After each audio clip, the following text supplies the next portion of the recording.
Hello बच्चों, कैसे हैं आप सब लोग। Welcome to SV chemistry. तो बच्चों, आज के इस सेशन में हम पढ़ने वाले हैं कंसंट्रेशन ऑफ द सॉल्यूशन। तो बेटा, कंसंट्रेशन ऑफ द सॉल्यूशन को टू पार्ट में डिवाइड करते हैं। First part temperature independent terms and second part temperature dependent terms. तो बेटा, टेम्परेचर इंडिपेंडेंट टर्म्स वो टर्म होते हैं जिनमें वेट होता है या फिर हम कहें जिनमें मास होता है, और टेम्परेचर डिपेंडेंट टर्म्स वो टर्म होते हैं जिनमें वॉल्यूम होता है। तो बच्चों, इन दोनों टर्म को हम एक एक करके पढ़ेंगे, पहले टेम्परेचर इंडिपेंडेंट टर्म्स को और फिर टेम्परेचर डिपेंडेंट टर्म्स को। तो स्टार्ट करते हैं। तो बेटा, टेम्परेचर इंडिपेंडेंट टर्म्स जो होते हैं वो कौन कौन से होते हैं, पहले वो पता करते हैं। फर्स्ट है हमारा percentage weight by weight, second है मोलैलिटी, थर्ड है मोल फ्रैक्शन,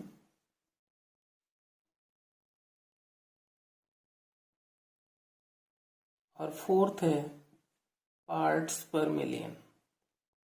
पार्ट्स पर मिलियन, वो भी वेट बाय वेट। ये हैं हमारे टेम्परेचर इंडिपेंडेंट टर्म्स।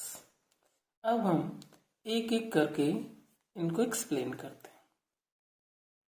तो बेटा, फर्स्ट टर्म हमारा क्या है, percentage weight by weight. That means it is equal to the mass of the solute present in 100 gram of the solution।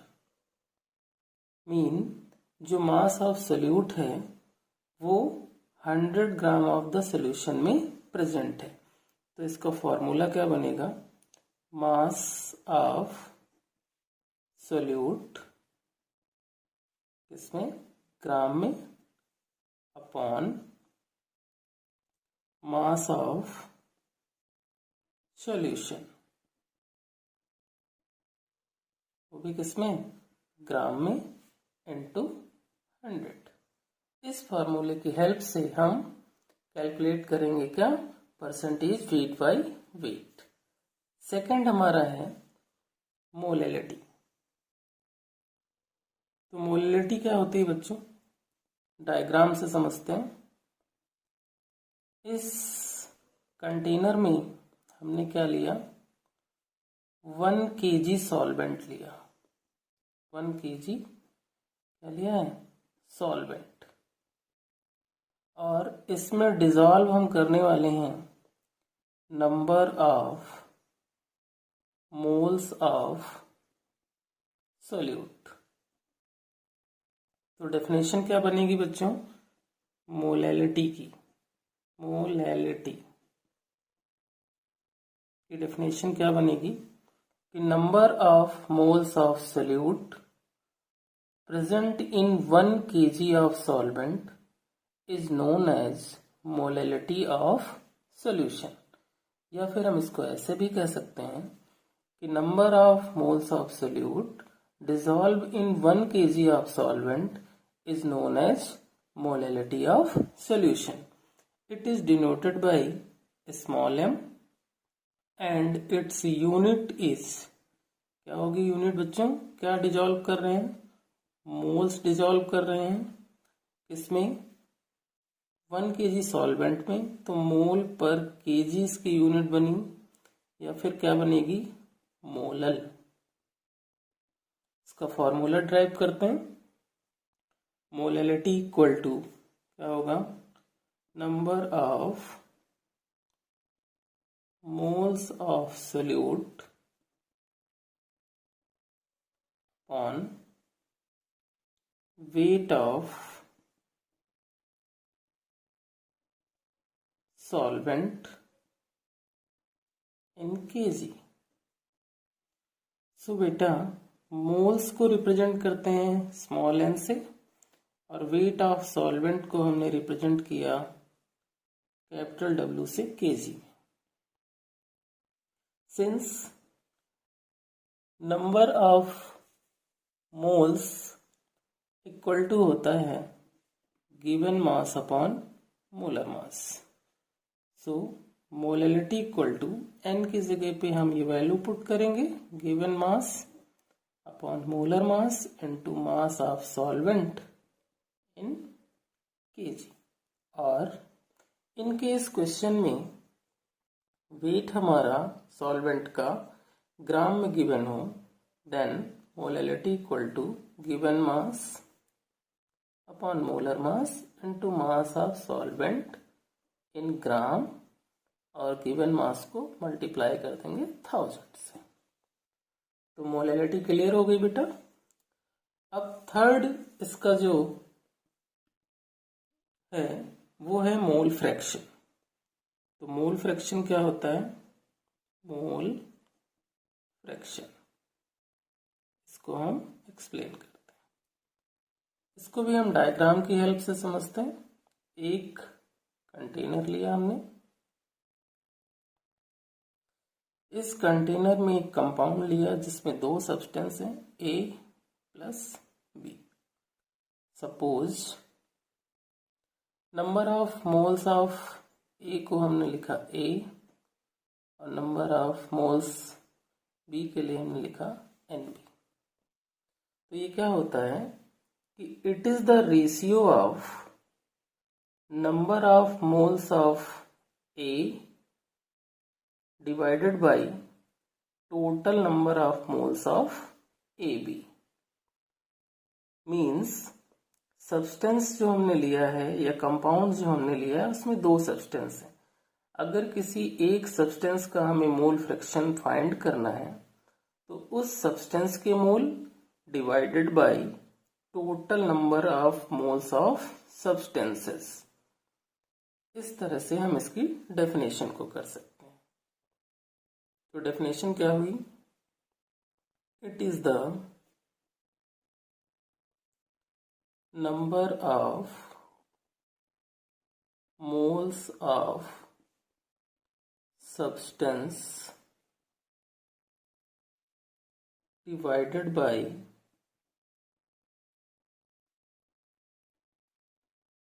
total number of moles of substances। Okay बेटा, suppose इसका formula drive करना है और हमें mole fraction calculate करना है किसका? ए का। तो x equal to Na upon Na plus Nb।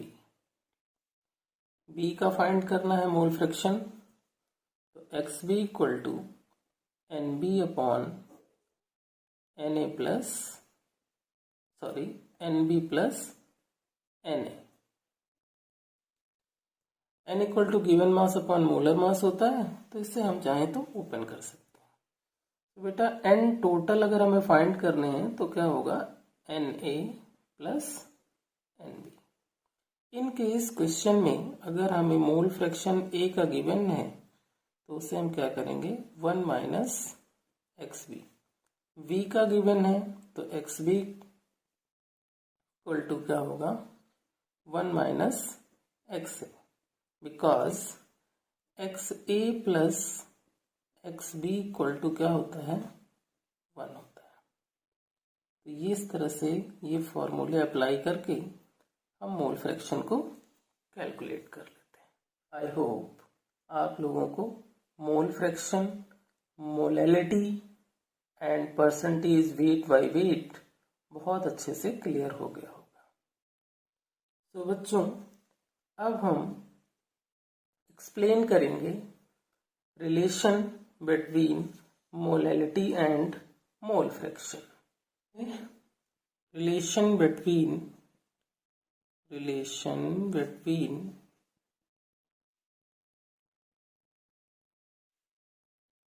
Molality and mole fraction. Calculate करने के लिए फॉर्मूला होता है molality equal to mole fraction of B in 2000 upon 1 minus mole fraction of B into molecular mass of solvent.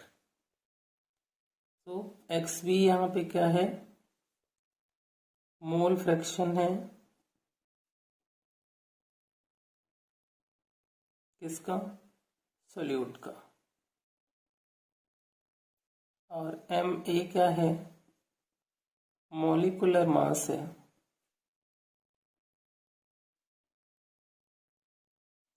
किसका, solvent का। इस फॉर्मूले की हेल्प से अगर हमें किसी भी सब्सटेंस का मोल फ्रैक्शन गिवन हो और उसकी मोलैलिटी फाइंड करनी हो तो उसे हम बहुत ही इजीली कर सकते हैं।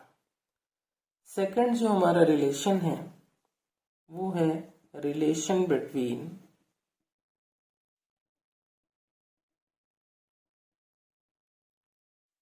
मोलैरिटी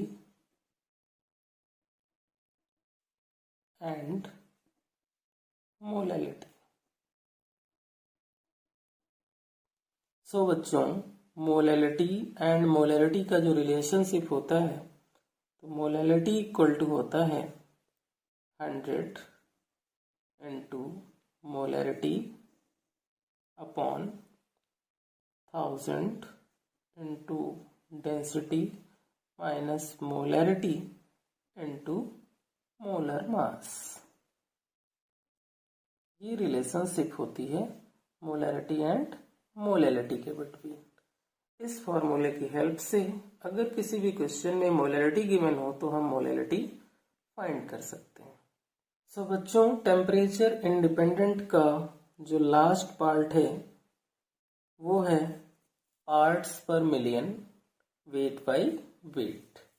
अब हम इसकी डेफिनेशन को समझते हैं।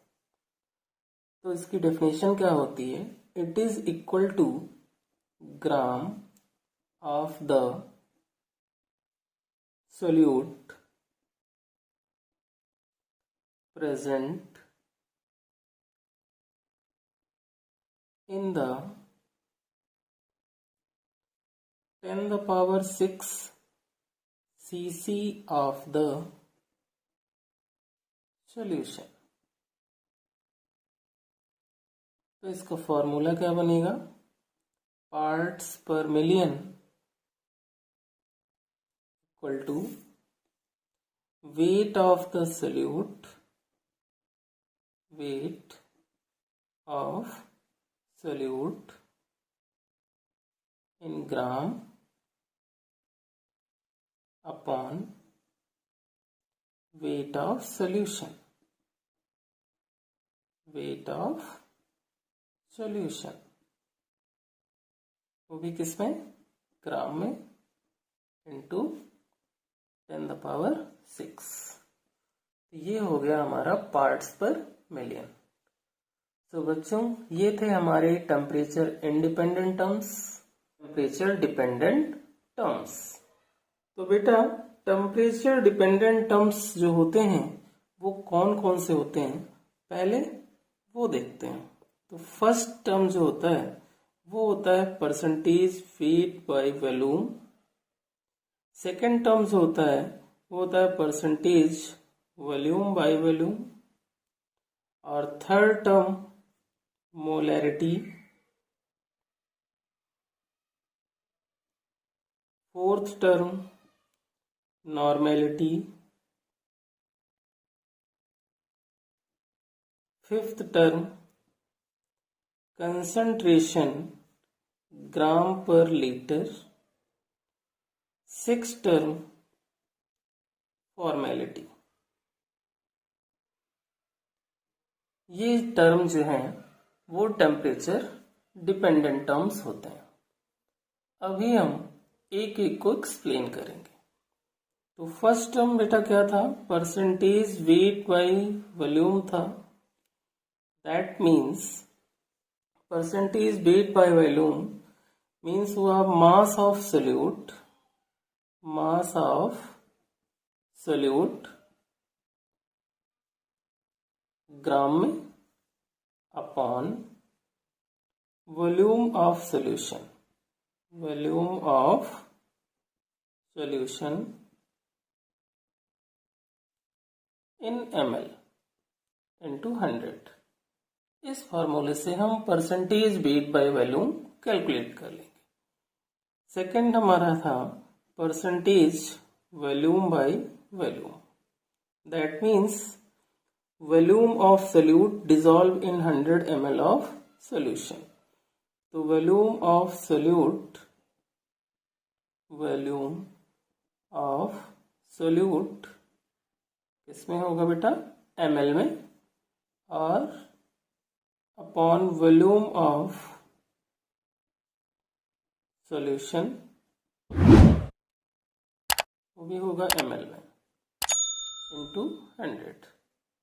इस तरह से हम percentage volume by volume calculate कर लेते हैं। नेक्स्ट टर्म जो है हमारा वो है मोलैरिटी। तो थर्ड टर्म क्या है बेटा, मोलैरिटी है। मोलैरिटी, इसको हम डिनोट करते हैं कैपिटल M से। क्या होती है मोलैरिटी, फिगर से समझते हैं। एक हमने कंटेनर लिया, इस कंटेनर में हमने 1 लीटर सॉल्यूशन लिया, 1 लीटर, और इसमें हमने डिसॉल्व किए number of moles of solute.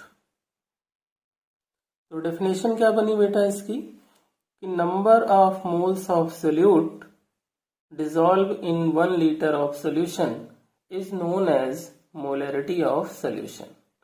या फिर ये भी कह सकते हैं कि number of moles of solute present in 1 litre of solution is known as molarity of solution. तो इसकी यूनिट क्या होगी बेटा, यूनिट इसकी होगी, डिसॉल्व क्या कर रहे हैं हम, मोल किसमें, 1 लीटर सोल्यूशन में, और इसको हम मोलर भी कहते हैं। फॉर्मूला इसका ड्राइव करते हैं। मोलैरिटी इक्वल टू क्या होगी, number of moles of solute upon volume of solution, volume of solution, वो भी कितना, लीटर में। तो बेटा नंबर ऑफ मोल्स को रिप्रेजेंट करते हैं या डिनोट करते हैं स्मॉल n से, और वॉल्यूम को हम v से। तो मोलैरिटी इक्वल टू क्या हो गई, n अपॉन v हो गई। Since n upon v equal to क्या होता है, सॉरी n इक्वल टू क्या होता है, गिवन मास अपॉन मोलर मास। तो n की इस वैल्यू को हम इस फॉर्मूले में पुट करें तो मोलैरिटी इक्वल टू क्या होगा, given mass upon molar mass into volume in litre. In case question में वॉल्यूम ml में गिवन हो तो ये फॉर्मूला होगा given mass into 1000 upon molar mass into volume इन ml। सो ये थी मोलैरिटी। क्लियर हो गया बेटा। नेक्स्ट टर्म है हमारा नॉर्मेलिटी। फोर्थ टर्म क्या है, नॉर्मेलिटी। नॉर्मेलिटी क्या होगी वो समझते हैं। नॉर्मेलिटी को डिनोट करते हैं कैपिटल N से। इससे भी हम एक डायग्राम से देखते हैं और इसको डिफाइन करते हैं। यहाँ पर फिर हमने क्या लिया, 1 लीटर सॉल्यूशन लिया। इसमें क्या डिसॉल्व करने वाले हैं, number of gram equivalent, number of gram equivalent of solute. Dissolve क्या किया बेटा, gram equivalent of solute dissolve किया। तो डिफाइन करो, क्या डेफिनेशन बनेगी, number of gram equivalent of solute present in 1 litre of solution is known as normality of solution. तो इसकी यूनिट क्या होगी, इसकी यूनिट होगी, क्या डिजॉल्व किए हमने, ग्राम इक्विवेलेंट, तो ग्राम इक्विवेलेंट पर मोल, या फिर हम इसे नॉर्मल भी कहते हैं नॉर्मल। अब इसका फॉर्मूला ड्राइव करते हैं, तो n इक्वल टू क्या होगा, number of gram equivalent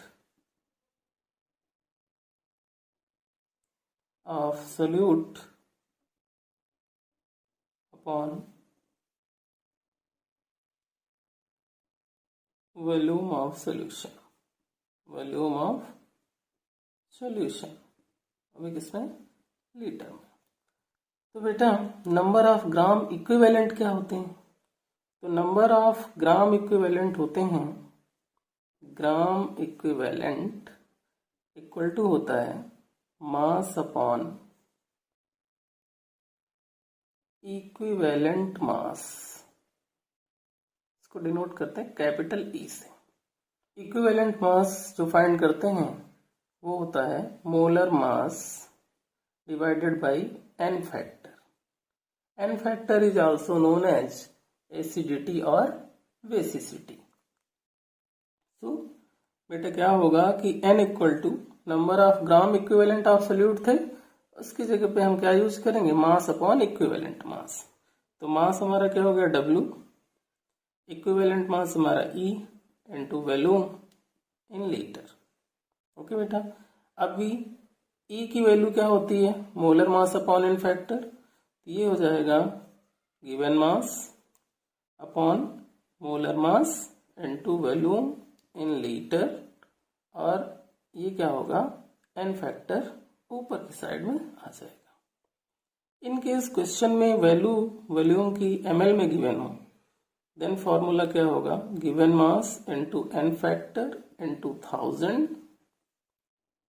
upon molar mass into volume in ml।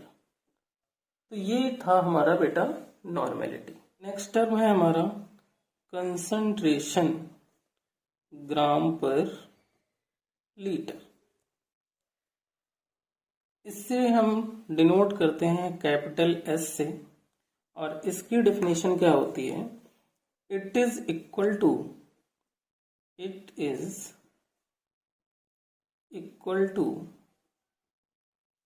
The number of grams of solute present in 1 liter solution, in 1 liter solution। तो इसका फॉर्मूला क्या होगा बेटा, S क्या लिया हमने, gram of solute, W 1 litre solution में, V in litre. तो ये इसका फॉर्मूला हो गया। नेक्स्ट है हमारा formality. It is denoted by F। ये क्या होती है, तो फॉर्मेलिटी होती है बेटा, it is equal to the number of formula masses present in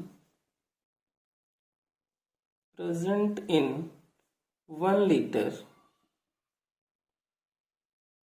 liter of the solution।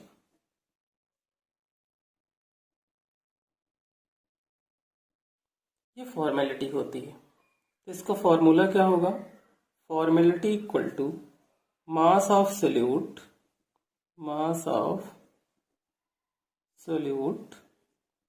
वो ग्राम में अपॉन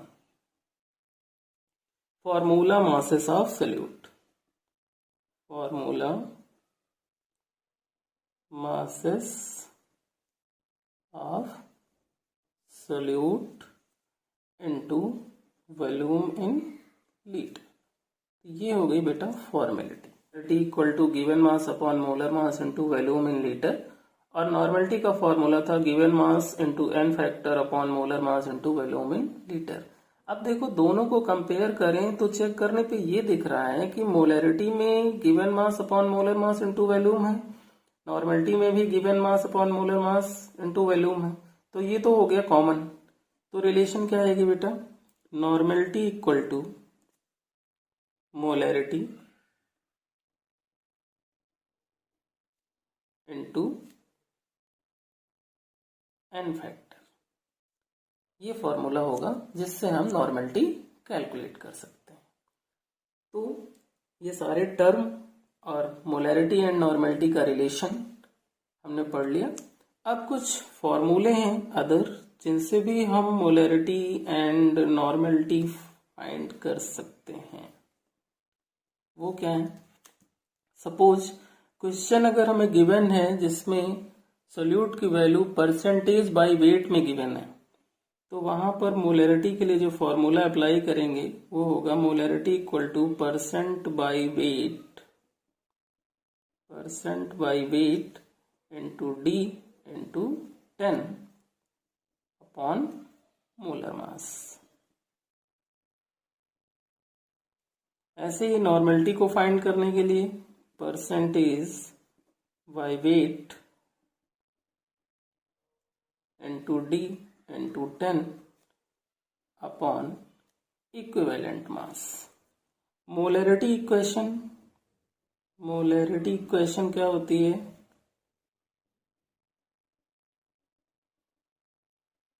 वो होती है M1B1 इक्वल टू M2B2, और नॉर्मेलिटी इक्वेशन जो होती है normality equation N1B1 equal to N2B2। तो ये थे अदर फॉर्मूले जिनसे भी हम मोलरिटी एंड नॉर्मेलिटी कैलकुलेट